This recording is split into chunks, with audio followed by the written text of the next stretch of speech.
इस वर्ष 3 अक्टूबर से शारदीय नवरात्र प्रारंभ होने वाले हैं। 3 अक्टूबर को कलश स्थापना की जाएगी।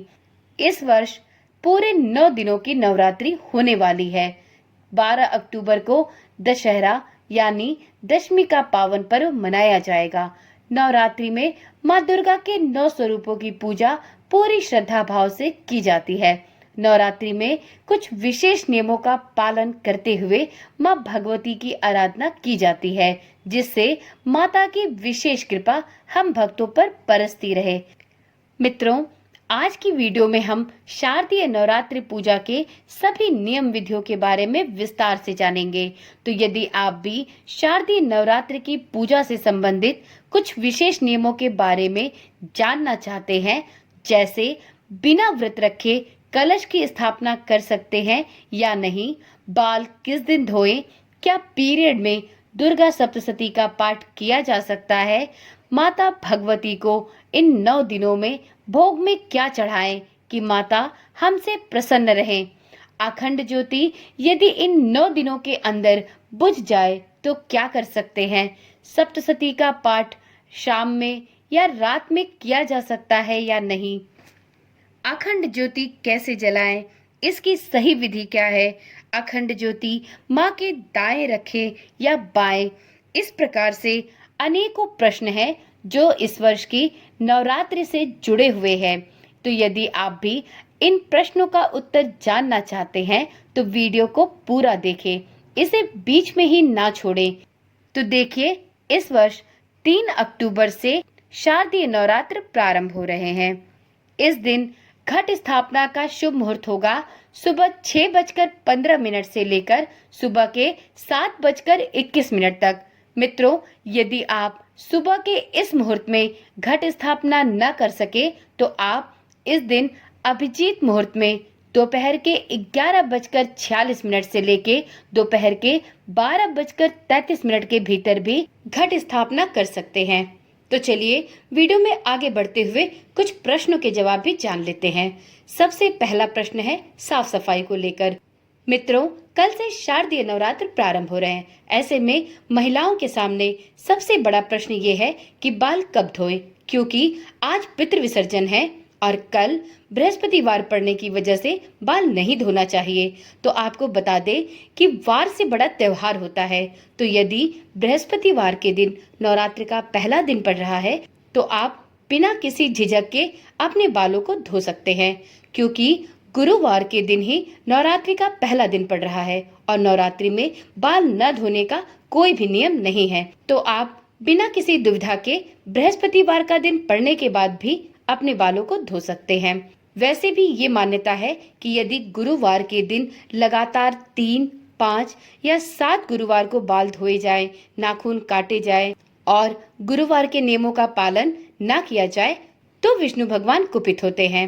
तो इस प्रकार लगातार 3, 5 या 7 गुरुवार को ऐसा करने से विष्णु भगवान के कोप का भाजन बनना पड़ता है, लेकिन आपको सिर्फ इसी गुरुवार को बाल धोने हैं। तो इसमें कोई भी दुविधा ना लाकर आप नवरात्रि के पहले दिन भी बाल धो सकते हैं। परंतु यदि आप गुरुवार के दिन किसी भी कीमत पे बाल नहीं धोना चाहते तो आपके पास बुधवार को शाम को बाल धोने का भी विकल्प है। आप पितृ विसर्जन दोपहर में करने के बाद अपने घर की साफ सफाई भी कर सकते हैं, अपने बालों को भी धो सकते हैं, क्योंकि पितृ विसर्जन मध्याह्न काल में समाप्त हो जाता है। तो आप बुधवार के दिन शाम के समय अपने बालों को धो ले या फिर गुरुवार को सूर्योदय से पहले भी आप अपने बालों को धो सकते हैं। यदि आप गुरुवार के दिन बाल नहीं धोना चाहते तो आगे का नियम आप अपने हिसाब से समझकर कर सकते हैं। अगला प्रश्न है कि क्या बिना व्रत रखे कलश की स्थापना की जा सकती है? तो जी हाँ, आप बिना 9 दिन का व्रत रखे भी कलश की स्थापना कर सकते हैं। कलश की स्थापना करना नवरात्रि की पूजा से संबंधित है और व्रत रखना आपके शारीरिक क्षमता से।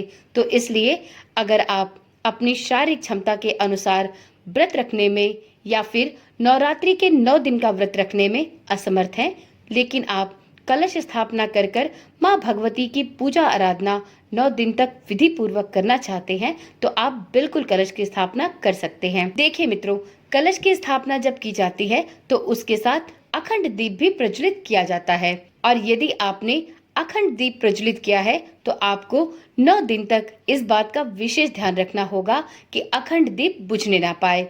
और आप कामकाजी महिला हैं और आपके पास इतना समय नहीं है कि आप पूरे समय घर पर रहकर अखंड दीप को देख सके, उसको बुझने ना दे, तो आप इसके विकल्प के रूप में एक नारियल खरीद कर लाएं, जटा वाला नारियल जो पानी के साथ होता है।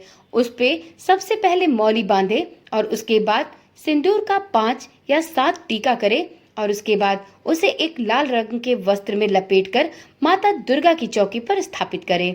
और उसके बाद आप श्री दुर्गा सप्तशती का पाठ भी कर सकते हैं, अपनी नवरात्रि की विशेष पूजा भी कर सकते हैं। इस प्रकार से आप कलश स्थापना के विकल्प के रूप में नारियल को भी स्थापित कर सकते हैं। नारियल को विकल्प के रूप में स्थापित करने की दशा में आपको अखंड दीप जलाने का नियम भी फॉलो नहीं करना होगा। आप चाहें तो अखंड दीप ना जलाएं और सुबह शाम माता भगवती की कपूर इत्यादि से पूजा कर सकते हैं। आप चाहे तो दीप जला सकते हैं, परंतु उसको अखंड दीप के रूप में जलाने का कोई प्रावधान आपके समक्ष नहीं होगा, तो आप इस विकल्प को भी चुन सकते हैं। अगला प्रश्न है कि नवरात्रि के 9 दिनों में माता को भोग में क्या चढ़ाएं? तो मित्रों, सबसे पहले तो आप अपने शक्ति और सामर्थ्य के अनुसार जो भी आपके पास सुविधा अनुसार प्राप्त हो सके, आप उसका भोग माता को लगा सकते हैं। परंतु यदि आप विशेष भोग लगाना चाहते हैं तो माता के 9 स्वरूपों के 9 भोग अलग अलग हैं। तो यदि आप चाहें तो नवरात्रि के प्रत्येक दिन माता के स्वरूप के अनुसार माता को भोग चढ़ा सकते हैं। परंतु माता को नवरात्रि में विशेष भोग के रूप में लौंग और इलायची जरूर चढ़ाना चाहिए। ऐसी मान्यता है कि आप किसी भी प्रकार का भोग लगा ले, लेकिन अगर आपने नवरात्रि में माता के लिए लौंग और इलायची का भोग नहीं निकाला है तो माता से आपको विशेष कृपा नहीं प्राप्त होगी। तो आप नवरात्रि के इन 9 दिनों में सुबह और शाम एक एक लौंग और इलायची माता को जरूर अर्पित करें। इसके बाद इस लौंग और इलायची को आप खाने में प्रयोग कर सकते हैं, परंतु इस बात का ध्यान रखें कि आप इस लौंग और इलायची को लहसुन प्याज से बनी सामग्री में या सब्जियों में न डालें। आप इसे ऐसे भी खा सकते हैं या आप इसका प्रयोग चाय में कर सकते हैं।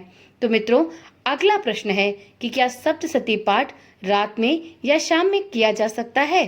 तो मित्रों, यदि आपके पास नवरात्रि के 9 दिनों में सुबह के समय श्री दुर्गा सप्तशती का पाठ करने का समय नहीं मिलता तो आप शाम के समय या रात्रि में भी श्री दुर्गा सप्तशती का विधिवत पाठ कर सकते हैं। इसमें कोई समस्या नहीं है। अगला प्रश्न है, अखंड ज्योति अगर बुझ जाए तो क्या करें? तो मित्रों, सबसे पहले तो इस बात का ध्यान रखें कि अगर आपने कलश स्थापना की है तो आपको अखंड ज्योति भी 9 दिनों के लिए जलानी पड़ती है। यह ज्योति इस प्रकार से रखी जाती है कि आपको 9 दिनों में इस दीप को बुझने का कोई भी भय ना रहे। आप इसमें प्रचुर मात्रा में तेल या घी डालें, बत्ती भी समय समय पर देखते रहें। परंतु इतना कुछ करने के बाद भी यदि अखंड ज्योत बुझ जाती है तो माँ भी आपकी भक्ति भावना को भली प्रकार समझती हैं। आप ऐसी स्थिति में पुनः दीपक में बाती लगा दें और घी भी डाल सकते हैं और इस प्रकार से आप जो ज्योति बुझ गई है उसे फिर से प्रज्वलित कर सकते हैं। अगला प्रश्न है कि क्या पीरियड में दुर्गा सप्तशती का पाठ कर सकते हैं? तो मित्रों देखिए, बहुत ढेर सारी महिलाएं या यूं कहें अपने भारतवर्ष में लगभग सभी माताएं और बहनें नवरात्रि के दिनों में श्री दुर्गा सप्तशती का पाठ करती हैं, नवरात्रि में माता की पूजा करती हैं। ऐसे में ऐसी संभावना कम ही होती है कि सभी नवरात्रि के 9 दिनों में पीरियड्स में ना आए। तो ऐसे में आप अपने मंदिर को और मंदिर में रखे सभी पूजा सामग्री को स्पर्श ना करें। इसके अलावा आप इन नवरात्रि के 9 दिनों में मानसिक पूजा कर सकते हैं और माता भगवती को अपनी मानसिक पूजा के द्वारा ही प्रसन्न करने का प्रयास कर सकते हैं। आप पीरियड के समय में श्री दुर्गा सप्तशती को अपने हाथ में लेकर उसे स्पर्श करके नहीं पढ़ सकते और ना ही अपने मंदिर को छू सकते हैं। ऐसे में आप श्री दुर्गा सप्तशती का पाठ वीडियो के माध्यम से सुन सकते हैं या आपके घर में कोई अन्य सदस्य आपको श्री दुर्गा सप्तशती का पाठ पढ़कर सुना सकता है। तो इस प्रकार से आप नवरात्रि के 9 दिनों में अपने श्री दुर्गा सप्तशती के पाठ को भली प्रकार से पूर्ण कर सकते हैं। तो चलिए, ये थे कुछ विशेष प्रश्न और उसके जवाब। उम्मीद करती हूँ वीडियो में दी गई जानकारी आपके लिए काम की रही होगी। यदि आप चैनल पर पहली बार आए हैं तो चैनल को अभी ही सब्सक्राइब करें और साथ में नोटिफिकेशन बेल को ऑन करना भी ना भूलें। तब तक के लिए ओम नमः शिवाय, जय श्री कृष्णा, राधे राधे।